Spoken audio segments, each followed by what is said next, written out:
Nataka uniambie kwa nini vijana wengi hawafanyi aina ya muziki ambao wewe unaufanya? Sababu hawawezi. Nini wanapaswa kuwa navyo? Uwezo upi wanapaswa kuwa nao ndio wafanye hiyo na nini? Unajua muziki wetu unahitaji discipline na pia unahitaji utulivu, kwa sababu ni muziki ambao unapigwa live. So unahitaji heshima, unapoenda studio unataka ufanye kitu ambacho kina msingi zaidi.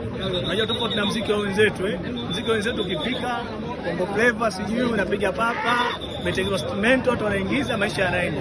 Muziki wetu unahitaji kuandaliwa, unahitaji mashairi mazuri yenye utenzi mzuri, inahitaji melody nzuri, inahitaji beat ambayo imepoa, kwa sababu muziki wetu hauchagui. Muziki wetu na mtu yote unamgusa, zaidi wale watu wa miaka 70, 80, 90 kuja juu hivi ndio ambao unawagusa zaidi. Watu wa kuanzia 2005, 2020 wana muziki wao ambao ndio huu ambao wanaujua kwa sasa hivi. Ndio maana watu wengi muziki wangu mimi wanakuwa hawawezi.